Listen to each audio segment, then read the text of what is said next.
नमस्कार, मैं प्रेयसी। स्वागत है आप सभी का द प्रिंट लाइन्स में। प्रधानमंत्री नरेंद्र मोदी आज केरल और तमिलनाडु के दौरे पर हैं। उन्होंने केरल के पलक्कड़ के अलाथुर में जनसभा को संबोधित करते हुए कांग्रेस पर जमकर निशाना साधा।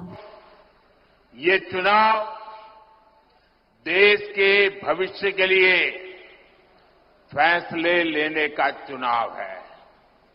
ये चुनाव आपके उज्जवल भविष्य की गारंटी के लिए चुनाव है। ये चुनाव आपके बच्चों के उज्जवल जीवन के लिए गारंटी देने का चुनाव है। केरल के लोगों ने लास्ट 10 इयर्स में देखा है कि कैसे एनडीए सरकार ने दुनिया भर में भारत की साख बढ़ाई है।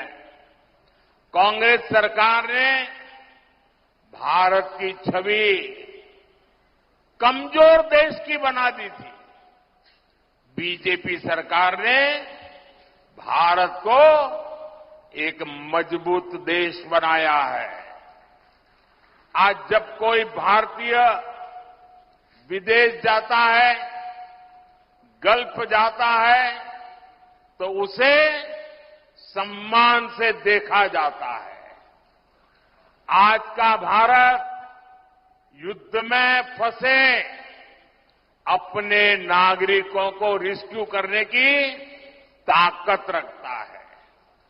आज का भारत कोरोना जैसी महामारी में दूसरे देशों की ओर नहीं देखता। हम स्वदेशी वैक्सीन बनाते हैं, अपने देश के साथ साथ विश्व के दूसरे देशों की सहायता भी करते हैं। मैं बताना चाहता हूं, लास्ट 10 इयर्स में जो हुआ है, आपको लगता है बहुत कुछ हुआ है, पूरे देश में बदल रहा है, लेकिन मोदी क्या कहता है? मोदी तो कहता है 10 साल में इतना सारा भले हुआ, लेकिन जो हुआ है ना, वो तो ट्रेलर है, ट्रेलर। बिहार के औरंगाबाद में सार्वजनिक बैठक में शामिल हुए उत्तर प्रदेश के मुख्यमंत्री योगी आदित्यनाथ ने कहा, कल ही भाजपा ने अपना संकल्प पत्र जारी किया है। संकल्प पत्र में जो बातें कही हैं, विकसित भारत का मतलब विकसित बिहार भी है।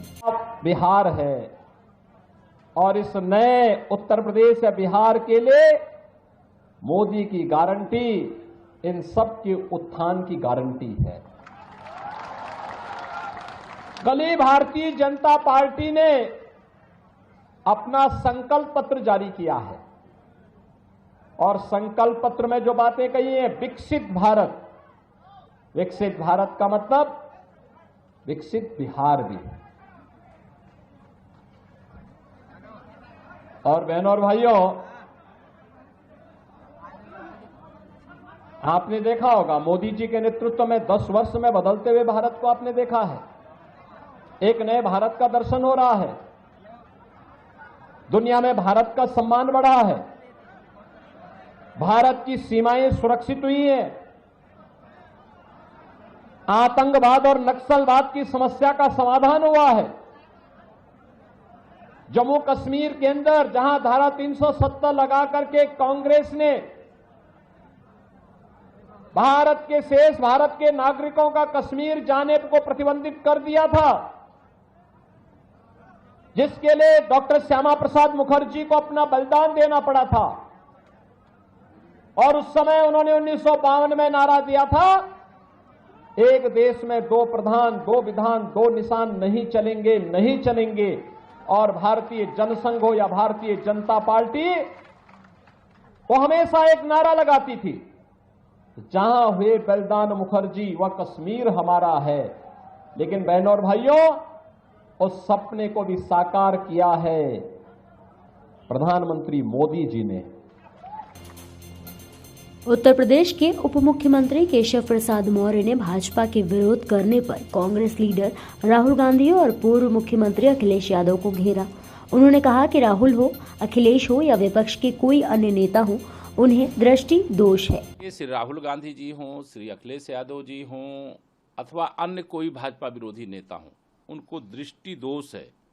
उनको एक मानसिक रोग हो गया है भाजपा विरोध करने का। अगर इस संकल्प पत्र को पढ़ते या 2014 और 2019 का संकल्प पत्र पढ़ते, भाजपा ने जो कहा वो किया। भाजपा ने माननीय मोदी जी के नेतृत्व में देश से वादा किया था कि जब हमारे 2 संसद थे तब भी हमारा वादा था कि हम अपने विचारधारा से समझौता नहीं करेंगे। अयोध्या में रामलला का भव्य मंदिर बनाएंगे, जम्मू कश्मीर से धारा 370 हटाएंगे और सामान्य नागरिक संहिता लाएंगे। वह संकल्प पत्र में वादा किया गया है। देश के पैसे की और समय की बर्बादी को रोकने के लिए एक देश एक चुनाव का वादा, यह लंबे समय से चर्चा थी। देश चाहता है लेकिन विपक्ष नहीं चाहता। आखिर क्यों? देश का पैसा बर्बाद हो, बार बार चुनाव हो, आचार संहिता लगे, विकास का काम अवरुद्ध हो जाए। इस प्रकार की जो सोच, घटिया सोच विपक्ष की है, इसका जवाब देश की जनता बहुत मजबूती से देने जा रही है। जब उत्तर प्रदेश की 80 की 80 और देश में 370 से अधिक भाजपा और 400 से अधिक भाजपा गठबंधन लोकसभा की सीटें जीतेगा। 4 जून को 4 बजे 400 पार के साथ प्रचंड बहुमत की मोदी सरकार बनेगी, तब यह दृश्य उनको देखने को मिलेगा।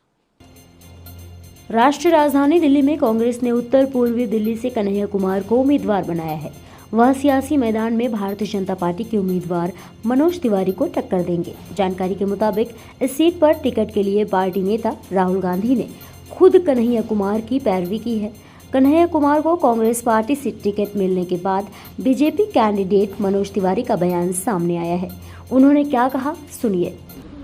देखिए, हम तो अपने लोकसभा क्षेत्र में भाजपा के प्रत्याशी के रूप में अपने पीछे किए गए कार्यों के आधार पे लोगों से प्रार्थना कर रहे हैं, लोगों से बात कर रहे हैं और कोई ना कोई तो आना ही था, तो जो भी आए हैं उनका स्वागत ही है। लेकिन कांग्रेस की सोच ये जरूर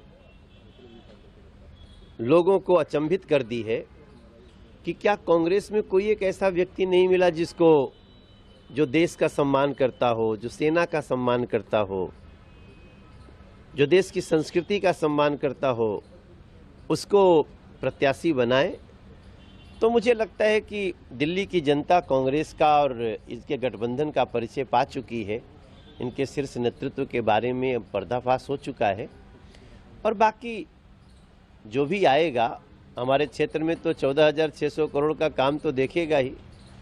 तो इसी बहाने उसको कैसे पहली बार मेट्रो आती है, कैसे पहली बार रेलवे स्टेशन बनता है, कैसे पहली बार एलिवेटेड रोड बनता है, कैसे पहली बार नदी पे पुल बनता है, ये सारा कुछ तो देखेगा ही। और मेरा मानना है कि जो भी आया है ना, वो 40 दिन के भ्रमण पे आया है, वो भ्रमण करके चला जाएगा। हम कल भी सेवा में थे, आज भी सेवा में हैं, कल भी सेवा में रखेंगे लोग, ऐसा मेरा विश्वास। इन दिनों अयोध्या नगरी में एक अलग ही माहौल देखने को मिल रहा है, जहां भक्त रामलला के दर्शनों के लिए उत्सुक हैं। 17 अप्रैल को रामनवमी है, जिसके चलते यहां माहौल और ज्यादा भक्तिमय हो गया है। श्रद्धालु यहां आ रहे हैं और रामलला की झलक पाकर अपने आप को भाग्यशाली बता रहे हैं। इसी बीच अयोध्या में रामनवमी का मेला चल रहा है। सुरक्षा व्यवस्था को देखते हुए प्रदेश के आला अधिकारी भी पहुंच रहे हैं। 9 तारीख से लेके 19 तारीख तक अयोध्या धाम में चलेगा। मेला में इस बार जो है श्रद्धालुओं की काफ़ी संख्या में आने की संभावना है। इस दृष्टिकोण से संपूर्ण मेला क्षेत्र को 7 जोन 39 सेक्टर में विभाजित किया गया है। प्रत्येक जोन में एक अपर पुलिस अधीक्षक स्तर का अधिकारी लगाया गया है। सेक्टर में पुलिस उपाधीक्षक और निरीक्षक स्तर के अधिकारी लगाए गए हैं। इसके अलावा ड्यूटी के हिसाब से जो महत्वपूर्ण स्टैटिक पॉइंट हैं उनमें inspector, sub inspector, head constable, constable level के अधिकारी लगाए गए हैं। चूँकि इस मेले में जो श्रद्धालु आते हैं वो पहले सरयू नदी में स्नान करते हैं और फिर अन्य जो महत्वपूर्ण मंदिर हैं उनमें दर्शन पूजन करते हैं। इस दृष्टिकोण से जल पुलिस को और हमारे पास जो पीएससी की बाढ़ राहत कंपनियां हैं उनको लगाया गया है। एसडीआरएफ की टीम भी हमारे यहाँ है, एनडीआरएफ है। इसके अलावा ट्रैफिक पुलिस की काफ़ी संख्या में ड्यूटियां लगाई गई हैं।